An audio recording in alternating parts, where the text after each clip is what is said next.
It's like paper cuts, like repeatedly through the day. If someone has asked you to call them they and you call them she, 1, 2, 3 times, it's not a big deal. But at the end of the day, when the cumulative effect of those repetitive paper cuts is that your hands are going to sting, and you yourself are going to feel bad about yourself and somehow have absorbed that into yourself, which is quite destructive. Welcome to ABCDEI, a podcast that explores topics of diversity, equity, and inclusion through stories of distinct and powerful lived experiences. If you are tired of the preaching, shaming, and theory about why inclusion matters and just want to create change already, then you're in the right place. Join us as we unlearn bias one alphabet at a time. My name is Susan Diaz. And I'm Rohini Mukherjee.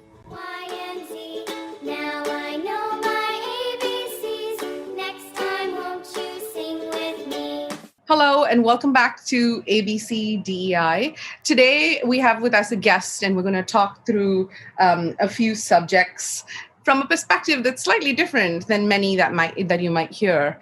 Rohini, do you want to set up our guest? Yes, so we're excited to be talking to Romesh Hettiarachchi, who is a commercial lawyer with B&I Legal Counsel. And as we chatted right before this, the name of the firm has an interesting and telling story in and of itself. So welcome, Romesh. And we're happy to have you here. And tell us a little bit of the origin story of the firm. Sure. So first off, Rohini and Susan, thanks so much for this opportunity. I'm excited to be here.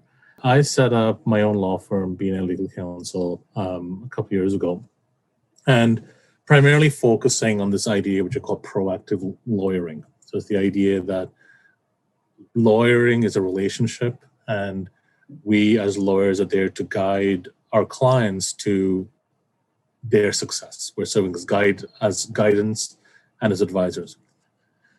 When I was setting up my firm, I had a number of different opportunities to consider what I should be doing. So one of them obviously was to call it after myself, so Hettiarachchi and Associates and whatnot. Mm-hmm. I chose not to go that route. And the reason being is that in my experience, when people are looking to make a sales decision or purchasing decision, they're guided by both financial factors and non-financial factors.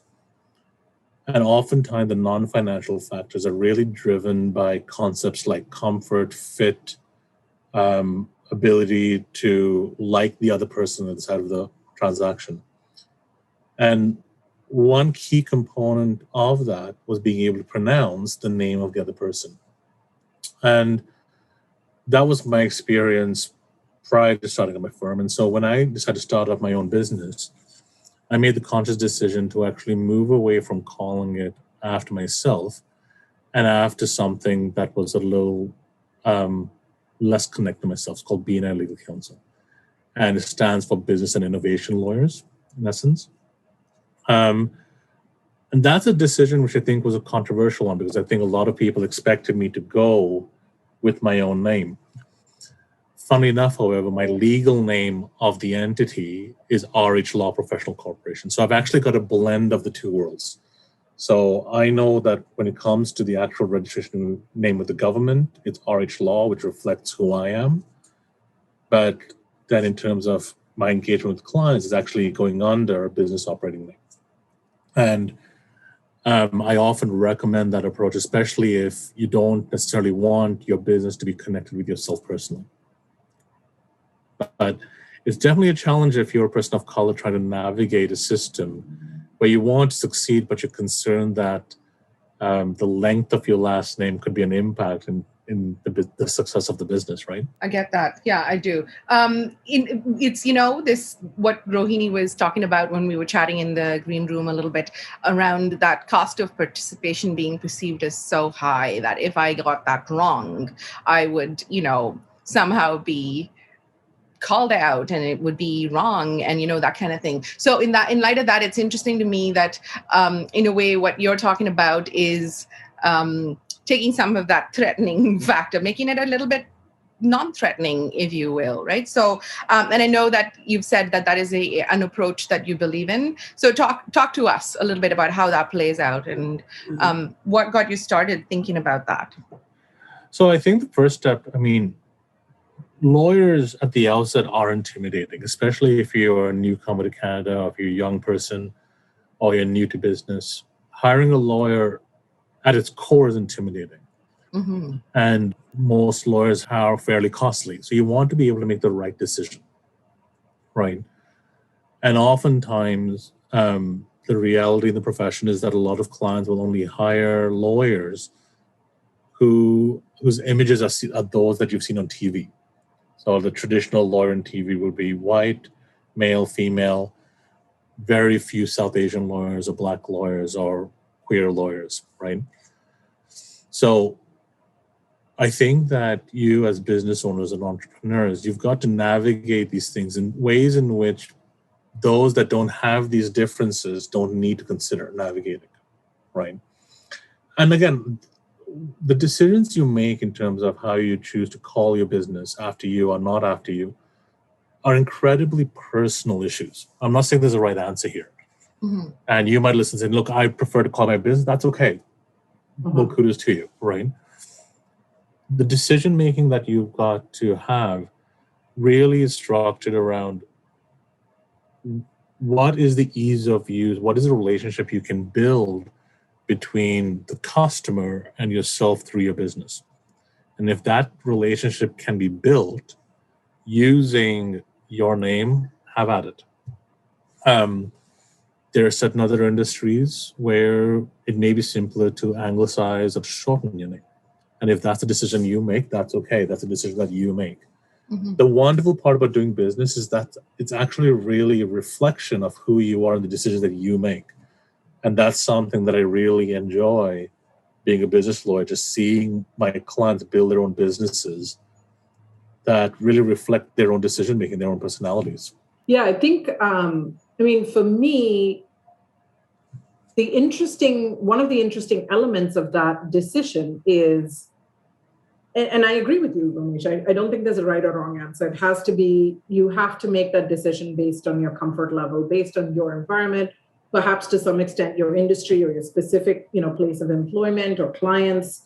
But I want to see that decision being taken out of the personal realm. And how do we shift it so that we put some of the weight of the adaptation on the collective? So don't make me choose if I go by, Rohini or Ro or RM or, rebrand my company. How can we shift some of that onus into creating an environment where no matter your last name, no matter your brand, and what it might say about, a company's origin story, you're here, you're a viable business option. And, how do we do that so that it becomes less about a personal decision, and don't make people code switch or feel the pressure to conform? Yeah, that's interesting. I think there's two responses. I think the first response is not all businesses are equal. Mm-hmm. And I think what makes business is the ability for business to reflect who you are, the decisions that you make. And I keep coming back to that because I fundamentally think that especially small businesses it's really easy for businesses to be really a reflection of their founders and the founder decision making. So it offers the capacity for you to be authentic, to live authentically, right? The challenge, however, is that successful businesses need to be generating revenue, need to be making profit. And so oftentimes what you're going to find is that the decisions you're making have to consider these other considerations about who your customers are, how are they going to make their purchasing decisions. This leads into something that I would like to think is the formation of identity, or it's akin to the formation of identity. And there's a Canadian philosopher called Charles Taylor, and he talks about the formation of identity being a conversation between the individual and the community, right? And it's within that conversation that you get positive affirmation of identity or negative affirmation of identity, right? And so you can see it when you look at if you're a Black Canadian, your perception of how you define Blackness is interpreted in the conversation that you have with your wider community. And that's reflected in the differences between, let's say, a Black Canadian or a new immigrant from the Caribbean versus an immigrant from India to a second or third generation South Asian Canadian, right? It's in the conversation that each individual has with that community that you really create this identity. Most of us are good to stand up and take on a fight or a moment of confrontation or conflict when you're doing it for someone else, right? Like if it's happening to someone in your family or if it's happening to someone on your team. When it's happening to someone else, I think it's really easy to rise to the challenge. And whether it's overtly sort of like picking a fight with someone or just being like, hey, back off, you're not allowed to do that. I think we're really good at doing that when it comes to other people. Along the way, and it's one of the finest compliments you've given me, Salsa, is that along the way, I have learned how to bring myself into that. Like I will stand up and say, no, thank you, even if those things are directed at me. And I suppose that comes from just being an entrepreneur and not having anyone else to fight my battles to me, like not being able to turn to like a boss or not being able to turn to like HR or whatever has taught me a little bit that I'm not going to be protected unless I protect myself. So I certainly have over the years learned how to handle that a little bit. And this, I would say, like I'd argue every one of us has it on a daily basis, microaggressions, right? And I think I heard it described really well by a guest who was on our podcast called Colin Druhan, where he called it paper cuts. It's like paper cuts, like repeatedly